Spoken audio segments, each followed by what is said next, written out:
o Mahabharata. De Krishna de Vaipayana Vyasa. Livro 1. Kandava da Aparva. Capítulo 224. Piquenique e festa. Vaisampayana disse, depois que os Pandavas tinham tomado residência em Indraprastha por ordem de Dhritarashtra, Bhishma começou a trazer outros reis sob o seu domínio. Todos os súditos do reino viviam muito felizmente dependendo de Yudhishthira o justo, como uma alma vivendo feliz dependendo de um corpo abençoado com marcas propícias e atos virtuosos.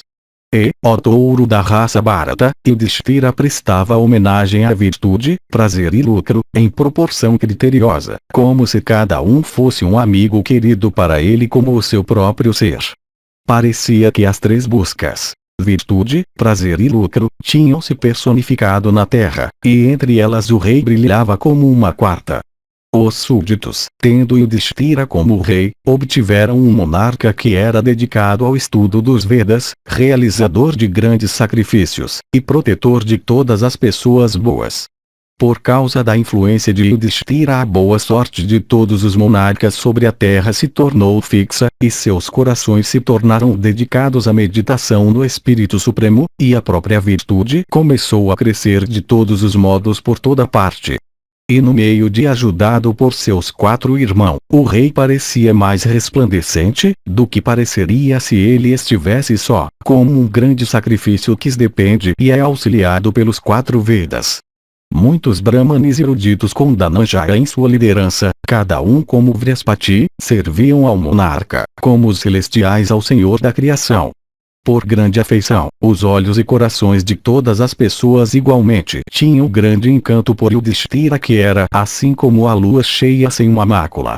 As pessoas não tinham encanto por ele só porque ele era seu rei, mas também por afeto sincero. O rei sempre fazia o que era agradável para eles. Yudhishthira, de fala gentil e de grande inteligência, nunca proferia qualquer coisa imprópria ou falsa ou insuportável ou desagradável. O melhor dos monarcas da linhagem de Bharata, dotado de grande energia, passava seus dias alegremente pelo bem-estar de todos como do seu próprio. Seus irmãos também, trazendo por sua energia outros reis sob o seu domínio, passavam seus dias em felicidade, sem nenhum inimigo para perturbar sua paz. Depois de poucos dias, Vibhatsu, dirigindo-se a Krishna, disse, os dias de verão começaram, ó Krishna. Portanto, vamos às margens do Yamuna. O matador de Madhu, divertindo-nos lá na companhia de amigos, ó Janardana, nós voltaremos à noite. E Vasudeva disse, ó filho de Kunti, este é também meu desejo. Vamos, ó Partha, nos divertir nas águas como nos agradar, na companhia de amigos. Vaisampayana continuou, então, ó Bharata, tendo conversado assim entre si, Partha e Govinda, com a permissão de Yudhishthira, saíram, cercados por amigos. Chegando a um local excelente, nas margens do Yamuna, conveniente para propósitos de lazer, coberto com numerosas árvores e com várias mansões altas, que faziam o lugar parecer a cidade celeste, e dentro das quais tinham sido reunidos para Krishna e Partha numerosas iguarias caras e bem temperadas e bebidas e outros artigos de lazer e coroas florais e vários perfumes, o grupo entrou sem demora nos aposentos internos adornados com muitas pedras preciosas de refulgência pura. Entrando naqueles aposentos, todos, ó Bharata, começaram a se divertir, segundo sua vontade. As mulheres do grupo, todas de quadris redondos e seios profundos e olhos bonitos, e modo de andar instável por causa do vinho, começaram a se divertir lá por ordem de Krishna e Partha. Algumas entre as mulheres se divertiam como lhes agradava nas florestas, algumas nas águas, e algumas dentro das mansões, como instruídas por Partha e Govinda. Draupadi e Subhadra, um pouco embriagadas com vinho, começaram a dar de graça às outras mulheres que se divertiam às suas vestes e ornamentos valiosos. E algumas entre aquelas mulheres começaram a dançar de alegria, e algumas começaram a cantar, e algumas entre elas começaram a rir e a gracejar, e algumas a beber vinhos excelentes. Algumas começaram a obstruir o progresso umas das outras e algumas a brigar entre si, e a conversar entre si em particular. Aquelas mansões e as florestas, cheias com a música encantadora de flautas, violões e timbales, tornou-se a cena da prosperidade personificada. Quando esse era o estado das coisas, Arjuna e Vasudeva foram a certo local encantador, naquelas florestas, não longe do lugar onde os outros estavam. O monarca, Krishna de grande alma e aquele subjugador de cidades hostis, Arjuna, indo para lá, se sentaram sobre 2 assentos muito caros.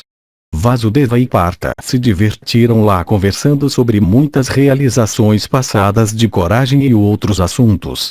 Quando Vasudeva e Dhananjaya, que estavam lá sentados alegremente como os asvins no céu, certo Brahmane chegou. O Brahmane que chegou lá parecia com uma alta árvore sala. Sua cor era como a do ouro fundido, sua barba era amarela clara tingida de verde, e a altura e largura de seu corpo tinham proporções exatas. De cabelos emaranhados e vestido em trapos, ele parecia o sol da manhã em esplendor. De olhos como pétalas de lótus e de uma cor morena, ele parecia estar queimando com refulgência. Vendo aquele principal dos Brahmanes resplandecente com esplendor vir em direção a eles, ambos, Arjuna e Vasudeva, se ergueram-se rapidamente de seus assentos e ficaram esperando, pelas ordens dele. Capítulo 225. Agni vai até Krishna e Arjuna. Explicação do motivo pelo qual Agni deve queimar a floresta. Vaisampayana disse: então aquele Brahmane dirigiu-se a Arjuna e Vasudeva da linhagem Satvata, dizendo: vocês que estão agora tão perto de Kandava são os 2 heróis mais notáveis da terra.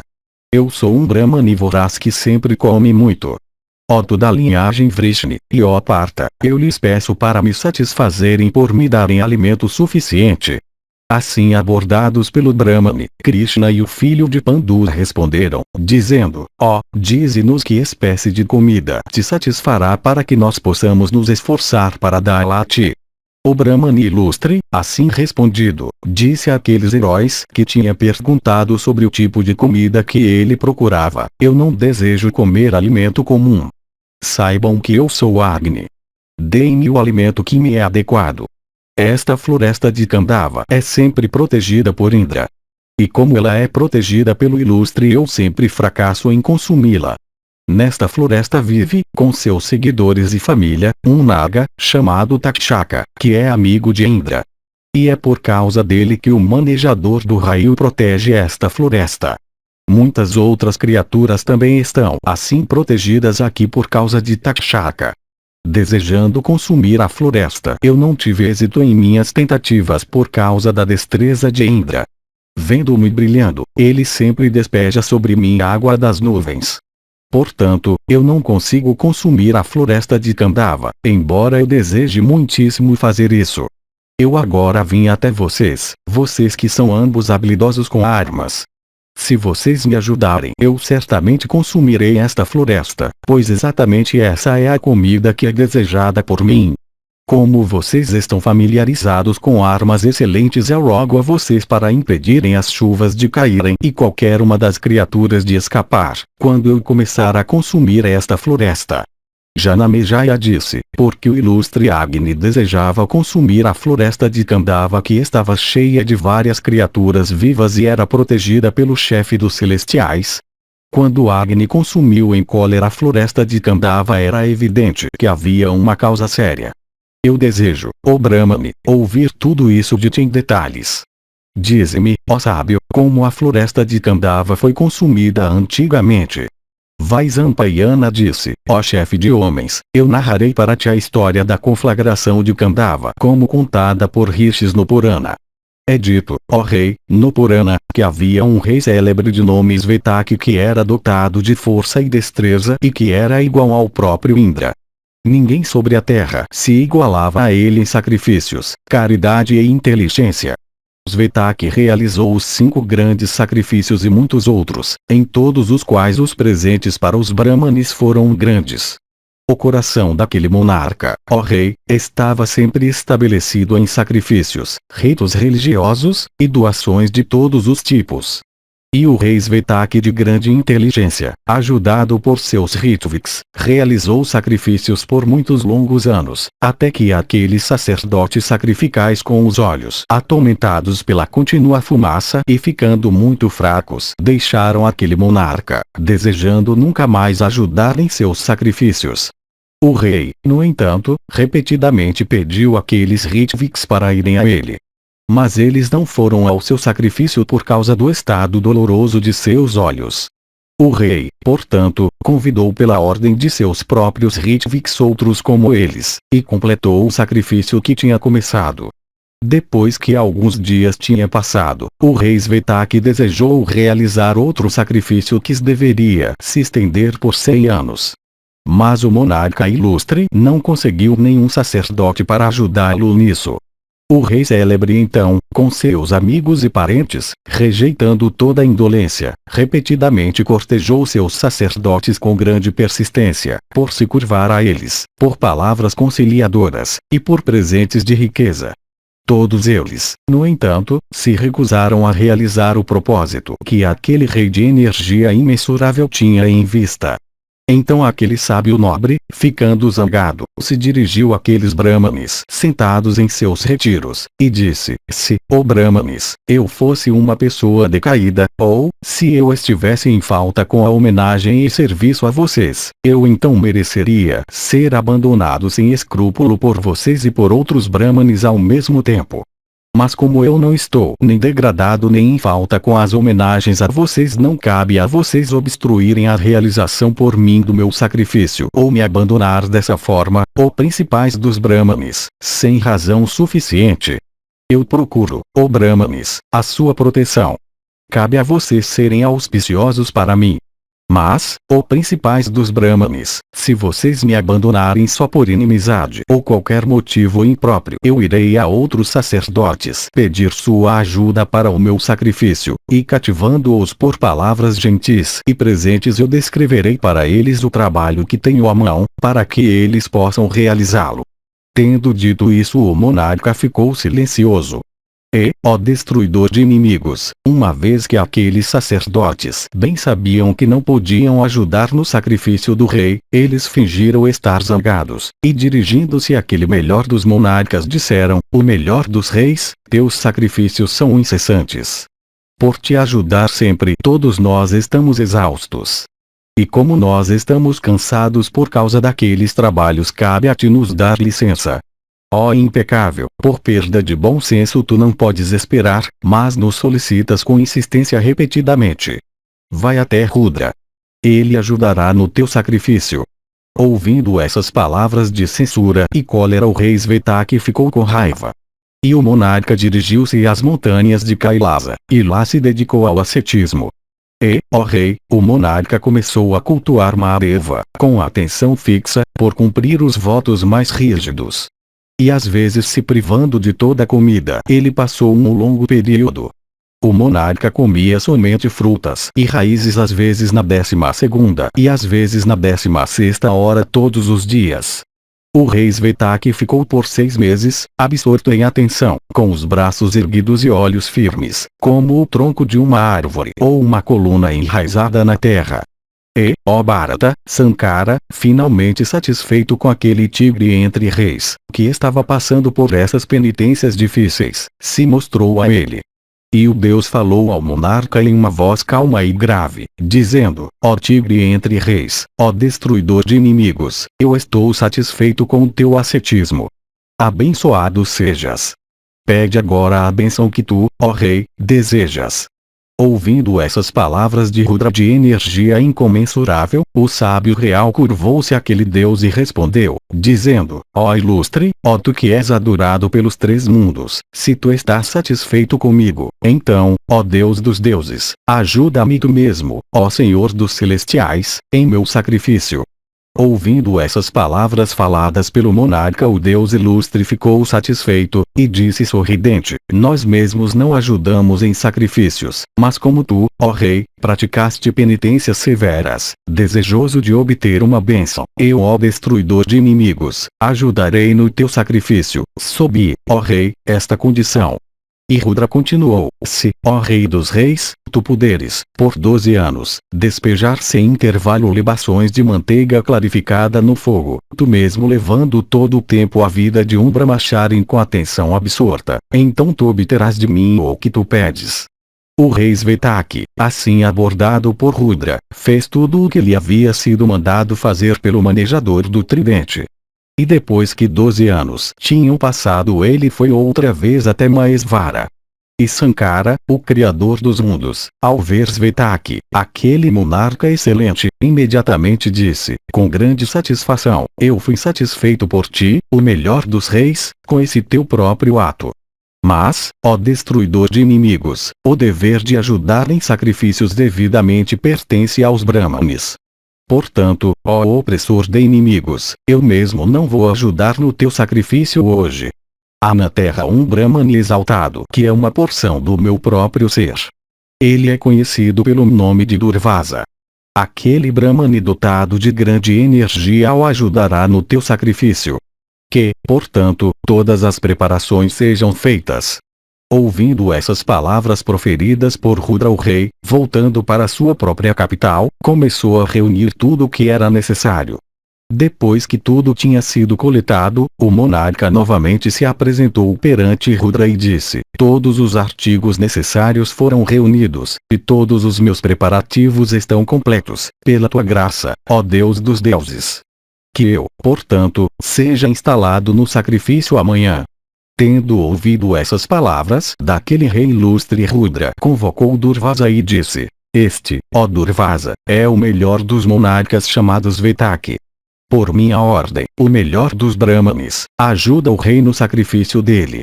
E o Rishi Durvasa disse a Rudra, que assim seja. Então o sacrifício para o qual o rei Svetaki tinha feito aqueles preparativos ocorreu. E o sacrifício ilustre do monarca foi realizado segundo a lei na época apropriada. E os presentes, naquela ocasião, para os Brahmanes foram grandes. E depois que o sacrifício daquele monarca tinha acabado, todos os outros sacerdotes que tinham chegado para assisti-lo partiram com a permissão de Durvasa.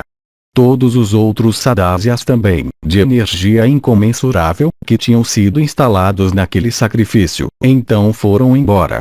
Aquele monarca exaltado então entrou em seu próprio palácio, reverenciado por Brahmanes exaltados conhecedores dos Vedas, elogiado por cantores de hinos laudatórios e felicitado pelos cidadãos.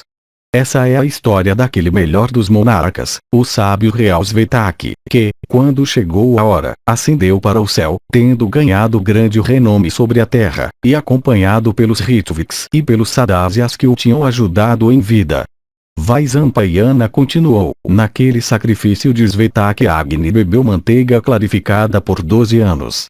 De fato, manteiga clarificada tinha sido despejada na boca de Agni em uma correnteza contínua naquele período. Tendo bebido tanta manteiga, Agni, saciado, não desejava beber manteiga outra vez da mão de ninguém mais em nenhum outro sacrifício. Agni ficou pálido, e tendo perdido a cor ele não podia brilhar como antes. Ele sentiu uma perda de apetite por indigestão, e a sua própria energia diminuiu e a doença o afligiu. Então, quando o bebedor de libações sacrificais percebeu que sua energia estava diminuindo gradualmente, ele foi à residência sagrada de Brahman, que é adorado por todos. Se aproximando do Deus grandioso sentado em seu assento, Agni disse: ó exaltado, Svetaki, com seu sacrifício, me satisfez em excesso.